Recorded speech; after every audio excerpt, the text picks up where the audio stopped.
Hey, what's up everyone? Today I'm going to show you how to make another very popular Thai dish. Today I'm making Pad Thai, one of Thailand's most famous dishes around the world, aside from Tom Yum Goong and Thai Pad Thai Eel. But my Thai wife Don is going to be doing the actual cooking and I'll just be doing the explaining, the easy part. I've had Pad Thai overseas and I tell you it's,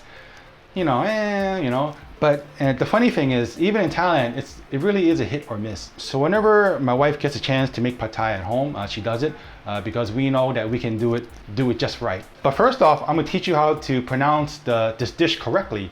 A lot of people call this dish Pad Thai. A little bit incorrect, but most Thai people, they'll probably understand you. But I mean, if you're gonna make this dish, let's try to pronounce it correctly. It's Pad Thai. The A in Pad is more like the word ago, long ago, rather than the A in apple. Okay, so you learn something new every day, right? So here are all the ingredients. So it does look like a lot of ingredients and it looks intimidating, but trust me, once you get all this stuff prepared, it's easy to do. I realize that people are discouraged from making Pad Thai because they don't want to buy a lot of ingredients that they don't normally use and end up as leftover ingredients which might have to be thrown away. But if you shop at Asian groceries and supermarkets, most of the ingredients for Pad Thai can be purchased by weight, like dried shrimps, tofu, and bean sprouts. So you can buy as much as you need. Okay, so the first thing that we need, 200 grams of noodles. This is a noodle specifically for a Pad Thai. I use this brand. However, the brand that we use doesn't need to be soaked in warm water because I know that there are certain packages of Pad Thai noodles that need to be soaked in warm water. But whatever it is, just follow the package directions of your noodles, okay? Next up, we have 140 grams of shrimp. This shrimp was measured with the shell on, okay? I took the shell off of this one, but I'm gonna leave the head and the tails just for presentation. But later, my wife Don is gonna be cooking more shrimp because that's just the way we eat. So normally it's usually 2 shrimp per portion of noodles. But of course, it's your home, your kitchen, you add as many shrimp as you want. So this is a combination of 80 grams of fish sauce and 80 grams of tamarind paste. This is the brand of tamarind paste that we're using. You'll most definitely be able to find this at your Thai grocery store or an Asian supermarket. If you use another country's tamarind paste, it might be like a different consistency. So make sure you stick with a Thai brand, okay? And here I have 80 grams of palm sugar, which my wife Don is gonna shave up. And we're gonna cook it together with the tamarind paste and the fish sauce to make the sauce that gets mixed into the Pad Thai. Just stick it into a pot on medium-low heat. Just keep stirring until the sugar melts so that it's thoroughly incorporated within the tamarind paste and the fish sauce. And right here I have 2 large eggs, so 1 egg per portion, right? And then this is 15 grams of dried sweet radish, 10 grams of dried shrimp. This is the small variety that I'm mostly seeing used in Pad Thai throughout Thailand. I've never seen them use the larger dried shrimp, which you normally find that in a Chinese soup or something. So just try and get these really small, skinny, bright orange dried shrimp, all right? This is about 40 grams of Asian Shallot, about 3 small bulbs, sliced thin like that. Okay, right here I have 60 grams of firm tofu. It comes in a block like this. Well, actually it's a little bit larger than that. We just cut it down.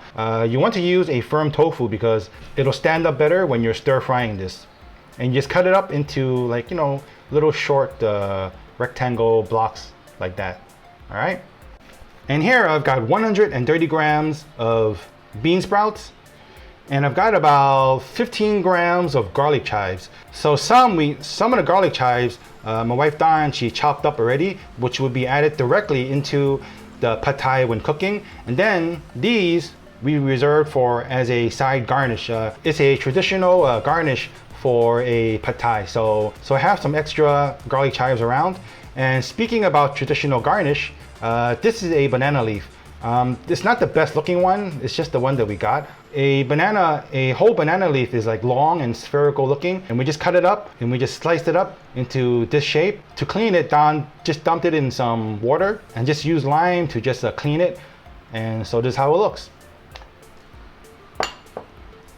And then we have 20 grams of roasted peanuts, and then we crush this. It doesn't go directly into the Pad Thai noodles. It's just a like a condiment, as well as ground chili. This is also a condiment, so you know, just use as much as you want or as little as you want. And of course, we need some lime. A little bit of citrus is going to punch up the flavors. Okay, one final note about this. The reason why I portioned out 2 portions, because this is a stir-fry noodle, okay? Any Pad Thai hawker stand that you go to in Thailand, well, the best ones that is, they never overcrowd their cooking container. So if you're cooking for 4 people, I highly recommend that you just cook this in 2 batches, all right? Because this sauce should be flavoring every strand of these noodles. All right, so that's it. My wife Dawn's gonna come in and she's gonna start cooking. And the reason why she's not standing next to me right now is because she's watching our daughter Alice. So I have a little bit of quiet to explain to you all these ingredients for making a terrific Pad Thai.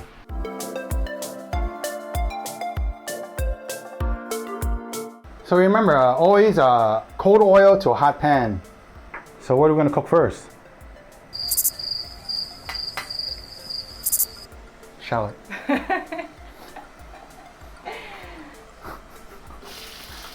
So we're gonna fry up some shallot.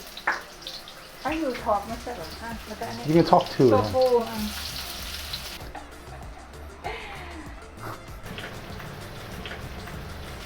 Don't worry, I edited it out, okay? So she dropped in, so first we're gonna cook the tofu, shallot, and the dry sweet radish. What do you want? How many you want? So just put 4. Yeah, put all you want. Yeah, later. No, Mel will cook a different one.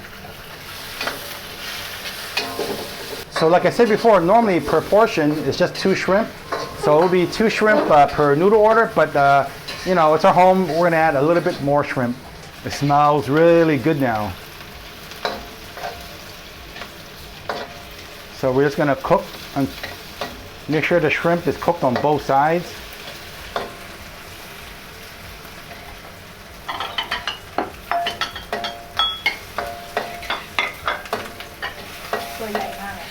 Yeah, the big shrimp.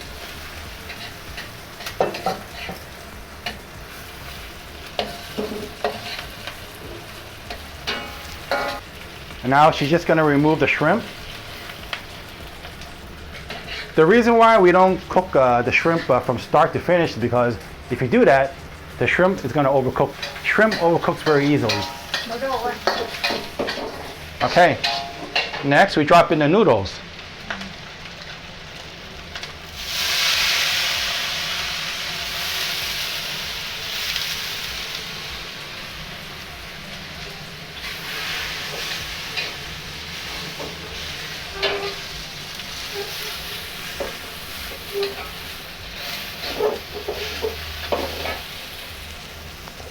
As you see, we're cooking it on high heat, and that's how stir fry is supposed to be. Pad in Thai means stir fry, so that's what we're doing. Okay, what's next? Sauce. All right, so now we're gonna add the sauce.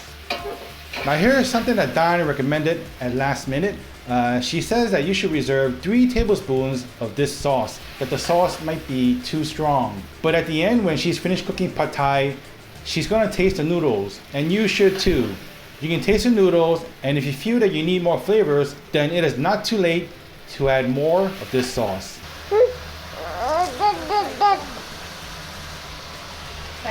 Okay, now we add all of our dry shrimp.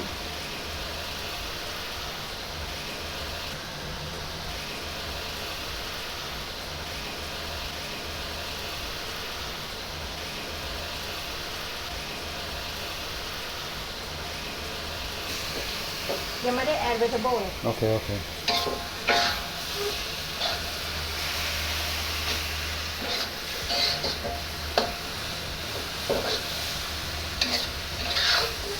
And we need the high heat to draw out the moisture of the ingredients.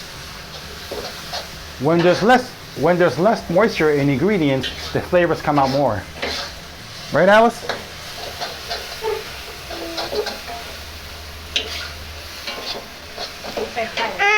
Okay, and now we put in the eggs.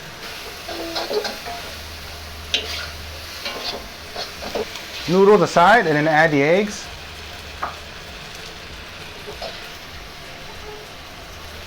Let the eggs cook a little bit and then start scrambling.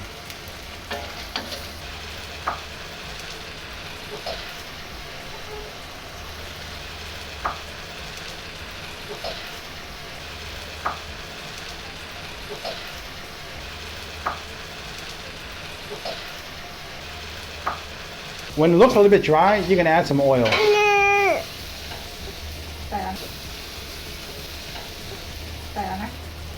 Yeah. And then we dropped in the bean sprouts and the garlic chives. Just drop it all in.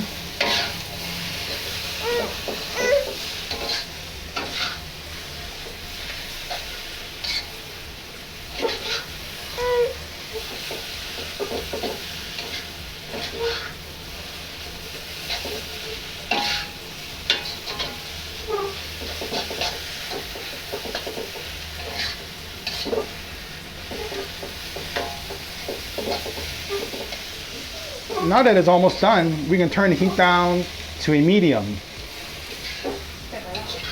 Yeah. So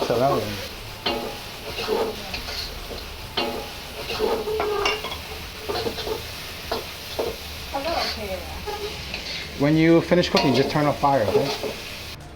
Okay, most important thing is you should taste your sauce. If you feel that you need a little bit more saltiness, then just add a little bit of fish sauce. But since we did this so many times, good, yeah?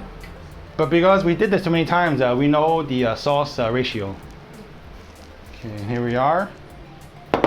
2 portions. Look at that. That's 2 really good big portions of Pad Thai.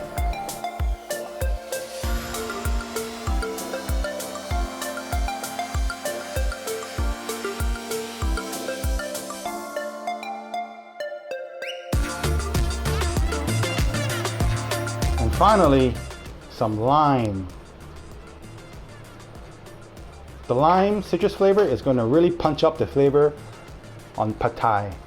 Alright, so as you can see, a lot of ingredients looked intimidating, but when you start cooking, it was so fast.